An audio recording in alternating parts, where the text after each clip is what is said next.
Nobody makes any payment in NDDC without God's will, Akpabio's approval. When we first came to NDDC, on the day of going for the inauguration, he told me in the car that, Madam MD, if you don't do what I say, the same pen with which I used to sign your letter, it will be the same pen that I will use to remove you. He said the first thing I should do when I get to Port Harcourt is to change the dollars in the NDDC account. I was scared to do that. After that, he came to Port Harcourt 2 days after the inauguration. He said the first thing I should do is to make sure I change the dollars.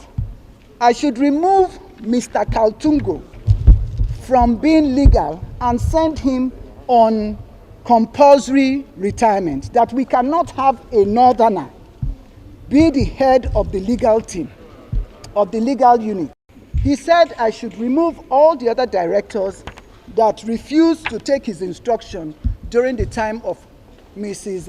Agwagaga. That was the predecessor before I came.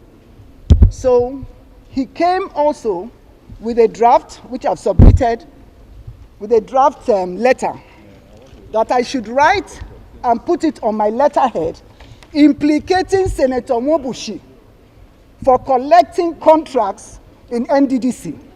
I told him that I will not, I'm a lawyer, and that whoever alleges must prove. The fact that Senator Mwobushi is giving us trouble as IMC, you remember also that they did not recognize the IMC. I said I will not do that letter.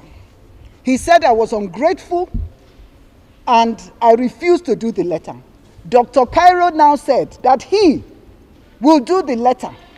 If Akpabio tells him to kill, he will kill before he asks, why did he kill? I said, for me, I will not do the letter. At that place, there was Mr. Etiebet, who was the only staff of the NDDC that was present at that meeting.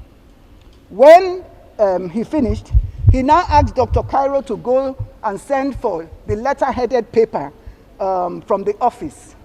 They now sent for the letter-headed paper. Dr. Cairo now did the letter, which I've also submitted to the committee, alleging that Senator Mwobushi had contracts. Then he said, I must sign the cover letter. I said, if I sign any document from me seen by Mr. President, he will believe every line of it. So I will only write that the EDP, who should know about projects, has gone. The next thing that he told me, he said, I must make sure that all these people leave and that the procurement, because apparently Akpabio, before I came, when himself and Festus Keyamo were ministers, their first meeting at the commission, he was awarded 30 contracts for distilting and water hyacinth. Mr. Linus, who was the director finance, refused to sign because it did not follow due process. He also said that I should implicate the chairman of the House Committee, because the chairman of the House Committee had gone to Ondo State for a meeting to plan against him. Water hyacinth and distilting. They said that the budget for water hyacinth and distilting was, I think, for about 3 to 5 billion. I'm not sure exactly how much. But that the NDDC, before I came, had overstretched itself to about 50 billion for water hyacinth and distilting. And so the National Assembly had written us, they have it also, they had written us that we should not pay for anything like that. He said, and guess what? Akpabio never signs any documents. He will always refuse to sign, but he will tell you to go and commit the fraud. For instance, he told me to go and raise a memo and give an emergency contract for flood victims. He wanted me to take an oath. He has denied that, but I want to say today, he told me up to 3 times until we had a reconciliation meeting at the villa in the house of Mr. Sarki Abba, who is the SA to the president on domestics. In that meeting was Alhaji Mekano. He said the only condition was if I take the oath. I refused to take the oath, and I did not take that oath. And I will never take the oath from him. So he said he was going to remove me. He started a campaign of calumny against me. He said I did not answer him because the facts will speak for itself. Now, to end this matter about the procurement process, I refused to go with him to deceive Mr. President at the FEC meeting because the Procurement Act says if I contravene any section of the Procurement Act, it's 5 years imprisonment without an option of fine.